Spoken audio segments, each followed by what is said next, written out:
Hello YouTube, this is going to be an evolution of my trucking company called Hacks Hauling Service. This is what I started with. It was a 96 Dodge, 12 valve, 5 speed. Dash was pretty tore up, so I decided to start cleaning it up. Did everything mechanical, painted it, put a new dash cap on, and then I decided I wanted to have a double DIN radio and a CB in it, so I fiberglassed the mount up. And as you can see, the interior turned out pretty nice in that truck. Had a double DIN with a CB underneath it. I also put a air ride suspension by Kelderman under it. It rode pretty good. It's a pretty comfortable truck. Truck sat on 19.5 wheels. That's it, about ready to go to work. The trailer I bought was pretty rough. The metal of it was in good shape, so I stripped all the wood off, straightened the metal that needed, did a little bit of welding here and there on it, and then I decided that it needed what's called a torque tube, which adds rigidity to the trailer. So as you can see here, I cut a hole in the cross members and slid that pipe through it, welding it to all the major cross members of the trailer. After that, I primed it and then painted it. It really came out pretty good. It was a nice trailer. Here I am putting some decking on it. And here it is all stained, ready to go to work. And the combination together. My first job was probably a little too big for the truck and trailer. But it worked. I quickly moved up to a larger truck, or bought a larger truck. That was in a little rough shape, but it only had 100,000 miles on it. So I was still running the Dodge, and I was cleaning this truck up, fixing mechanics and sanding it all down, cleaning it up. This truck had an 8.3 Cummins in it with a 9-speed fueler. Dash I rewrapped in vinyl, wood. Wheels were dirty, but the tires were in good shape. I just cleaned them up and painted them. I decided that I was going to add a little color to the truck. I started to do the wrap myself, but needed some help. Transmission, the Dodge started having problem during this. So the input bearing went, so I pulled it out and rebuilt it. And unfortunately, shortly after this, the Dodge spun a main bearing and started to knock. So now it was important to get this done. That's the overhead console that I cut and laid down to be able to fit a larger radio in the truck. Sanded it all down, fiberglassed it, and got it all ready. Truck's getting pretty close now. This was right before the Dodge broke. Tires were getting a little worn on it, but they're regroovable, so I bought a tire groover and grooved them. Pretty neat little deal, saved some money. It's a lot of work to do it though. Here the truck is about ready to go. I'm bringing it to the upholstery shop. As you can see, I got the dash back in it now. And my buddy Andy, that owns Extreme Upholstery in Denton, did some carpet for me and helped clean up the rest of the interior.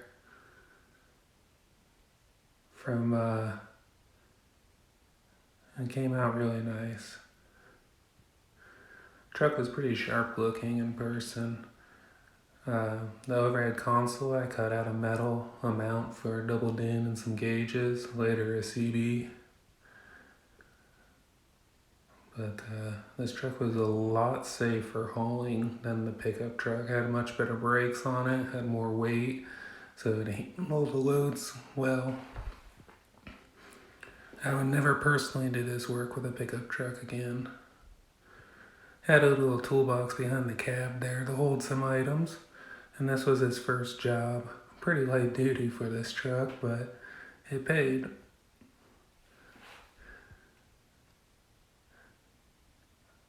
Had a little bit of tire issue here. And that's a big pile driver. Pretty neat little machine. Added some full fenders to keep the mess off the back window and stuff. And my cooler and trash can fit nicely in that truck. Built a hitch for the back of it to put a pintle on it. And there it is after I decided to add a little bit of wrap on the bumper. Added some chrome to it there. And yeah, it was a good looking truck. I decided I needed a place to sleep, and I found this thing pop up online, and I really liked it. I always had a soft spot for cab overs. So this is when I just got it, and I decided that I wanted a pintle trailer for it, so I bought this. Went out to my friend in West Texas, redid the trailer. He made me these binder mounts and chain holders, and added a 50-ton pintle to the back of my truck.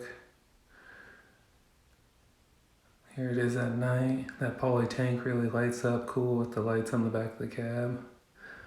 And that's a pretty good sized machine there. Went back out to Dale's 3G Fabrication, decided to put some stacks on the truck. We rounded the corners and found the height that we wanted.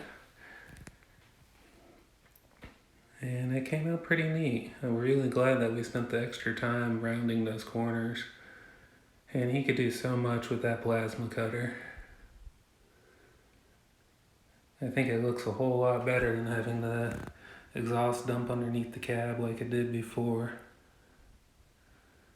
Makes the truck look a little meaner too, especially like when you're coming straight on. I think we really nailed the height of the stacks. But got a little.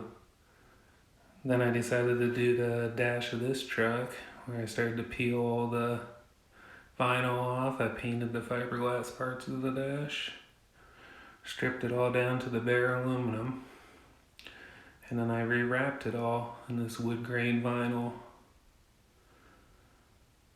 This is Edie. She travels with me from time. Here she's watching for Smokies. She's a good dog. I like it when she comes with. Decided to polish the grill. As you can see, it's a little bit shinier than it was before. Dale made these for me to fit in the cubby compartment. And then I added a cup holder here. The factory ones were horrible, so my friend Andy helped me make that. More night pictures. Sorry, I just like lights. Hope you guys do too, because you'll see a lot of pictures of my truck with them. Next time I went out to West Texas, I made these for under the seat.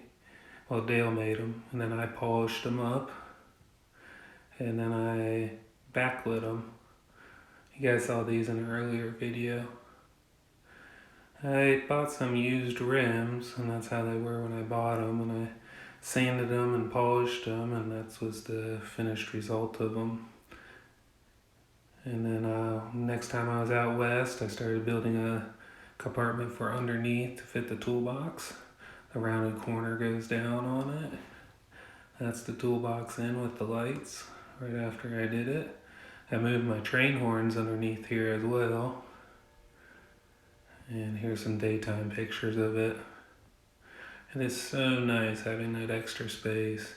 Now I have a toolbox where that milk crate is that you've probably seen some of my earlier videos. Adjusting the valves on the truck here, doing some maintenance. And that's how I like my tanks. Nice and shiny, good reflection. This is a project you guys will be seeing pretty soon, probably another month or two. I got some nice size ratchet straps just recently as well. Well, I hope you enjoyed the video, and please subscribe. Thanks.